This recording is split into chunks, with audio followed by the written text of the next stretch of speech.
Hello students and welcome back to our channel Siraj Shaikh daily study. आज capital budgeting का lecture number 6 होगा, जिसमें हम कवर करेंगे नए points of capital budgeting. Start करेंगे आज का क्लास।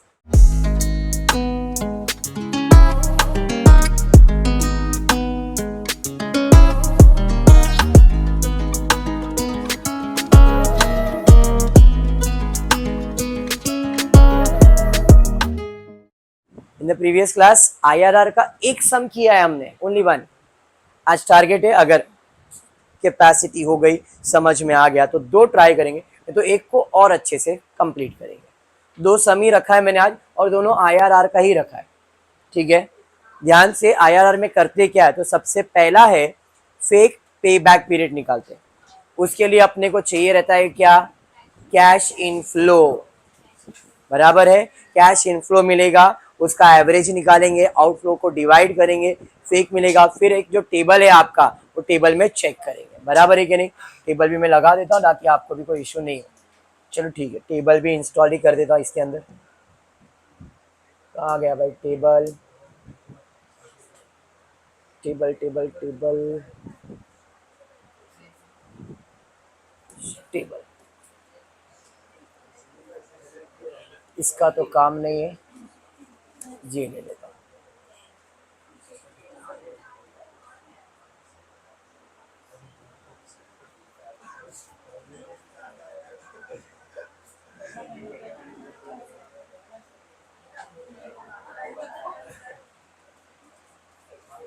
चलो ठीक है, इतना लगा देता हूँ जितना दिखा ठीक। ब्लर दिख रहा है क्या, अभी क्लियर हो गया? बस चलो टेढ़ा रहने दो, स्टार्ट कर। लड़की चिंगारी है। Chingari limited is currently under examination of. Praneet का बोल मत, नहीं तो तेरे बारे में सब बता दूंगा। समझ में आया ना हर्ष? फिर तेरा रैपिडो, बीएमएस, बीकॉम सब बाहर आएगा, समझा? तो चिंगारी limited is currently under examination of a project which yield the following returns over a period of time. Gross yield मतलब इनकम, बोले तो कैश इनफ्लो या तो नेट प्रॉफिट। यील्ड मतलब प्रॉफिट होता है, तो ग्रॉस प्रॉफिट अपने को सब में दिया गया है। Cost of machine to be install is 20,000। Machine का कॉस्ट कितना है, 20,000। And machine is to be depreciated 20% on WDV। ध्यान देना, यहाँ पे डेप्रिसिएशन का मेथड बदल गया है। अब तक जितने सन थे सब में स्ट्रेट लाइन मेथड था, यहाँ पे WDV मेथड है। इनकम टैक्स रेट है 50। Average cost of raising of capital is 18%। Would you recommended accepting the project under IRR method, बराबर। चलिए स्टार्ट करते हैं। सबसे पहला ईयर लिख लेता हूं, कितना 1 2 3 4 and 5 years। Net profit before depreciation before tax, पहला है 8,000। ध्यान से, थोड़ा सा सम अलग होने वाला है। 8,000, फिर से 8,000, 9,000, 9,000, 7,500। डेप्रिसिएशन कितना है भाई, 20%। अगर स्ट्रेट लाइन मेथड होता तो 20,000 का 20% 4,000 आता, और हर साल 4,000। बट ये WDV मेथड है, जरा ध्यान से।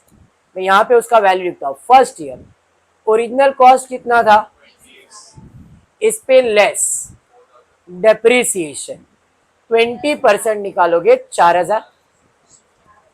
हाँ, तो पहले साल का डेप्रिसिएशन आएगा 4,000। बेसिक था, 20 में से 4 गया। अब सेकेंड ईयर का डेप्रिसिएशन, इसका 20% 3,200। 16,000 का 20% 3,200 माइनस करना पड़ेगा, तो WDV आ जाएगा। कितना आ रहा है यहाँ पे, 12,800 लेस डेप्रिसिएशन। 20% निकालो, 2,560। 2,560 फर्क समझा? अब तक स्ट्रेट लाइन था, डायरेक्टली सब में कॉमन रहता था। WDV मेथड आया तो क्या किया समझाइए, माइनस करो, कितना आ रहा है 10,240 लेस डेप्रिसिएशन चौथे साल का 2048, तो यहाँ पे 2048। अब कुछ बेवकूफ लोग ने 20% निकाल लिया रहेगा, नहीं निकाला तो अच्छा है, और निकाल के बैठे सर को बोलने के लिए, तो जरा सुनो।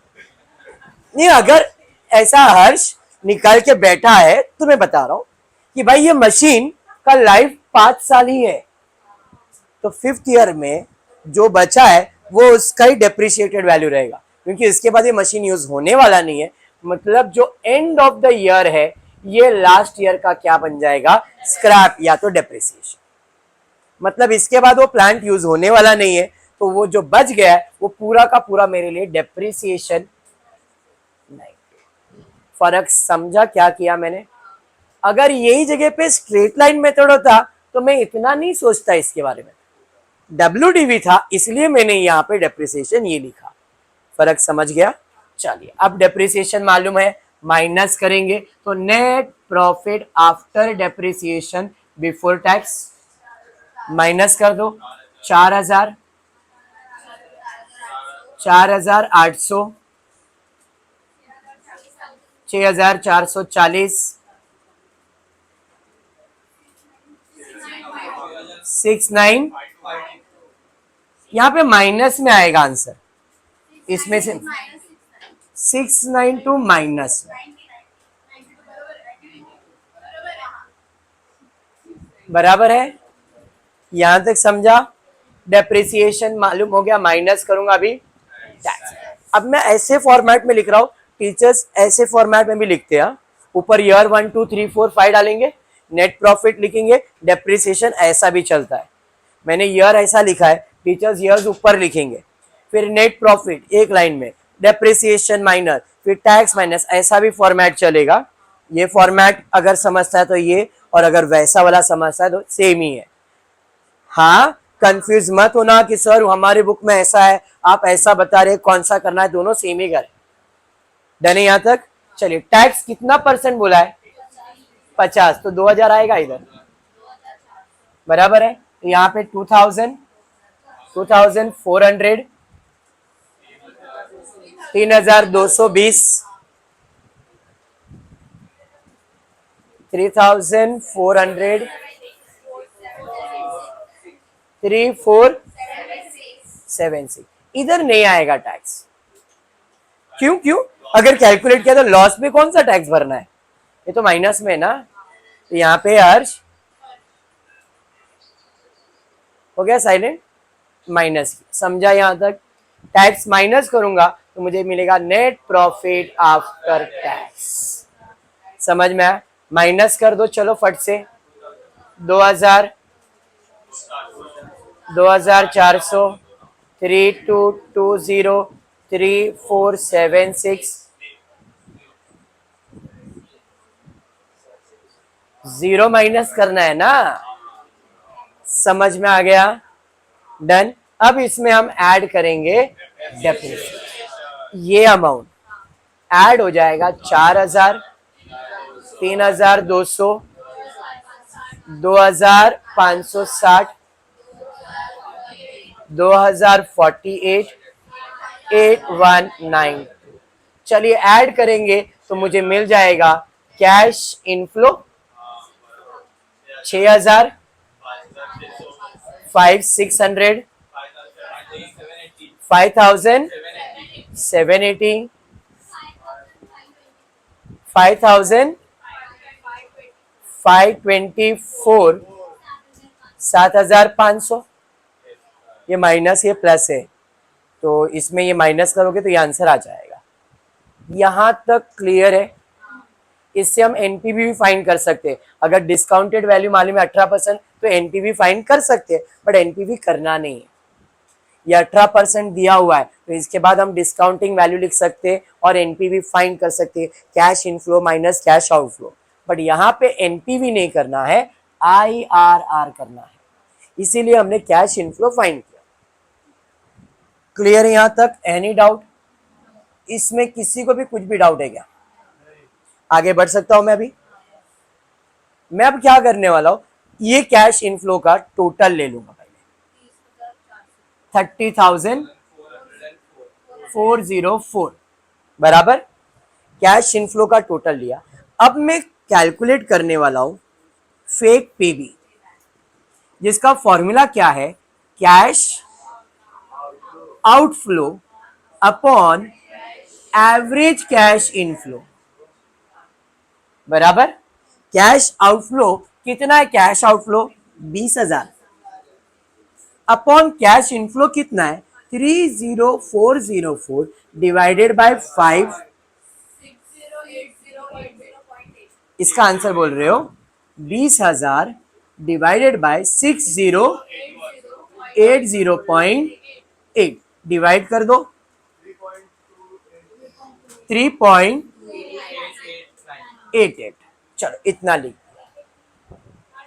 ठीक है 889 लिख लो, खुश हो जाओ बस। ये फेक पेबैक पीरियड से ही हमको पता करना है कि हमारा जो IRR है वो कितना है। तो हम ये जाएंगे टेबल में, टेबल पे आ जाएंगे और ये जो टेबल है प्रेजेंट वैल्यू फॉर एन्युटी 5 साल का था तो पहले 5 साल सिलेक्ट करेंगे भाई, ये 5 इयर्स। 5 इयर्स में क्या वैल्यू चेक करना है 3.288 या उसके आसपास का नंबर 3.227 दिख रहा है, 7 है ना यहाँ पे बराबर। अब इस वैल्यू पे कितना परसेंट है, तो अपन 16% का क्या फाइंड करेंगे, एनपीवी। 16% का एनपीवी फाइंड करेंगे, उसका आंसर चेक करेंगे। अगर पॉजिटिव आया तो 1% ऊपर का लेंगे और अगर नेगेटिव आया तो 1% नीचे का लेंगे, क्योंकि अपने को IRR फाइंड करने के लिए 2% लेना पड़ेगा, एक हायर और एक लोअर। आंसर 16 है, 16 के ऊपर जाना है या नीचे वो डिसाइड करना है। समझा? क्लियर? चलिए, तो अब अपने को इतना तो पता चल गया है कि 16% लेना है। कैश इनफ्लो आपके पास है, ईयर 1 2 3 4 5, कैश इनफ्लो ले लिया 6,000, 5,600, 780, 5524 बराबर है यहां तक। डिस्काउंट वैल्यू कितना है 16%। अब 16% मतलब 1 divide by 1.6, 1 divide by 1.16, 1 divide by 1.16, हाँ कितना 0.862, 743 क्या, फिर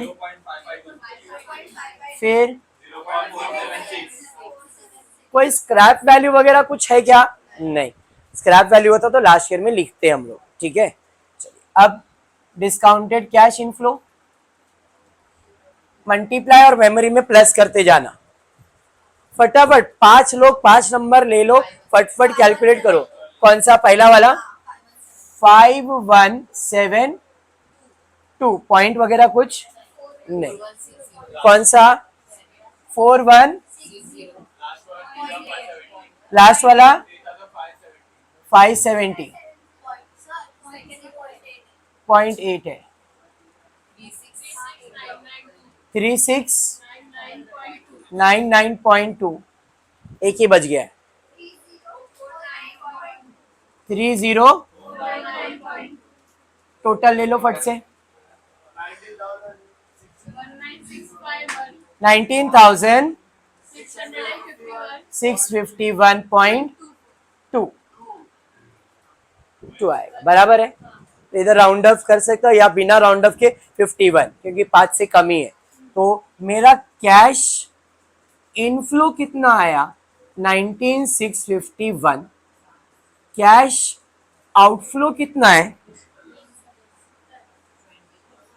आउटफ्लो कितना है 20,000। एनपीवी कहता है cash inflow minus cash outflow. Inflow है 19651, आउटफ्लो है 20,000, तो माइनस में आएगा 3।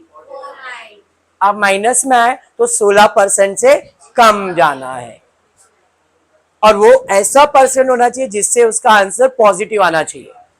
बात समझ में आया? तो अब 16 से कम परसेंटेज पे जाता हूं। 16 से 15 पे भी आ सकते हो, 14 पे भी आ सकते हो, मतलब 16 के बाद कोई भी परसेंट ले सकते हो। ऐसा लेना है परसेंट जिससे अपने को समझ में आए कि भाई ये 300 है, अगर मैं 15 लूंगा तो क्या 300 का 200 होएगा, क्या 100 होएगा, ऐसा होता है वो। तो जैसे जैसे परसेंटेज बढ़ते जाएगा, मतलब कम होते जाएगा, एनपीवी का वैल्यू बढ़ते जाएगा। इसका डिसीजन ही होगा। तो अब मैं 15 पे आ जाओ, कोई नहीं है, 15 पे आ जाते ना, 12 तो बहुत बड़ा ही आंसर दे देगा, बराबर। मैं 16 से 15 पे आ रहा हूँ, 15 में 3.352 है, तो 15% पे कैलकुलेट करके चेक करते हैं एनपीवी। तो अब 15% का एनपीवी कैलकुलेट करता हूं। Year, cash inflow, discount, discounted cash inflow. समझा? 1 2 3 4 5। कैश इनफ्लो वही रहेगा, 6,000, 5,600, 5780, 5524।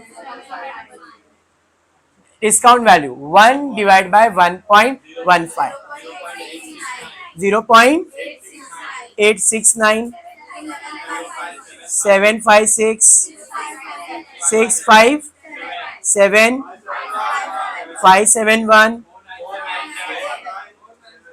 बराबर है। चलो मल्टीप्लाई करो फटाफट।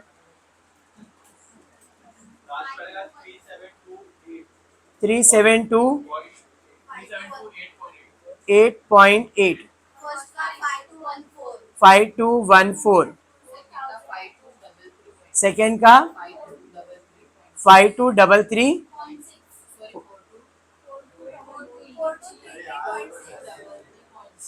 4233.6, 37.4, 31542, टोटल 20,000। इधर गड़बड़ लग रहा है मेरे को, ये 27।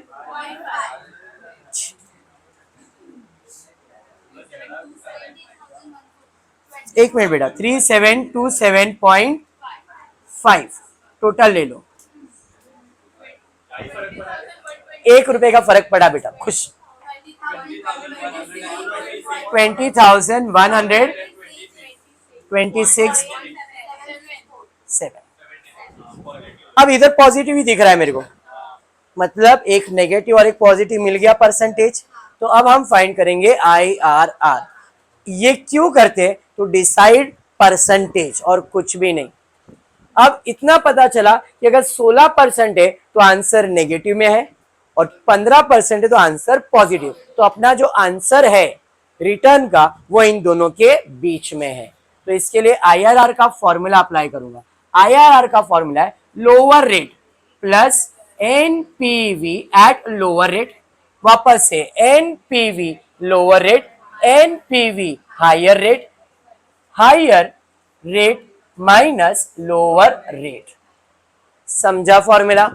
पहले lower rate, NPV lower, NPV lower minus NPV higher, higher minus lower. ठीक है फॉर्मूला? तो यहां पे लोअर रेट 15 और 16 में लोअर रेट 15 है, प्लस एनपीवी लोअर रेट का एनपीवी कितना है 20,126.7, 127 कर देता हूं यहां पे, 20,127, 20,127। हायर रेट कितना है 19,651 इंटू 1, हायर माइनस लोअर 1% है ना यहाँ पे। अरे समझा? ये माइनस ये करोगे 20,127 डिवाइड बाय 476, इंटू 1 तो सेम ही रहेगा, डिवाइड कर दो, कितना, प्लस 15, तो गड़बड़ लग रहा है। ए बाबा,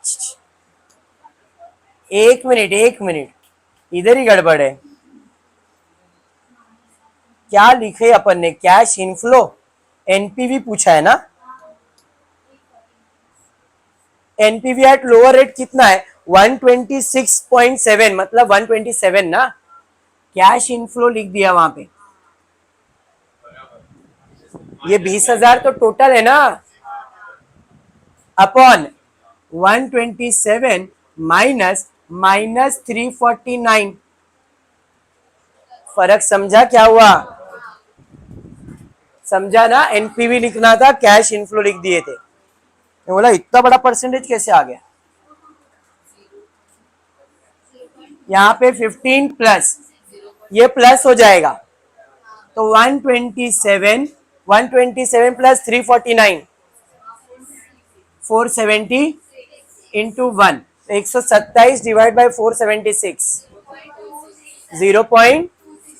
तो 15 प्लस 0.267, 15.26%। समझ में आया, और एक करना है पक्का, नहीं तो करना है तो मेरे को इशू नहीं है, यही चीज को वापस नेक्स्ट लेक्चर में करने वाला हूँ। इस पे कॉन्फिडेंस आ जाएगा, मतलब तुम्हारा capital budgeting almost 80% is completed, 20% बच गया, उसके अंदर छोटे मोटे और फॉर्मूलेज ऐड हो जाने वाले। क्लियर, तो आज इतना ही करता हूँ। फुली वीडियो पसंद आए तो प्लीज वीडियो को लाइक कर देना, फ्रेंड्स ग्रुप में शेयर करना और चैनल को सब्सक्राइब करना। Thank you for watching the video.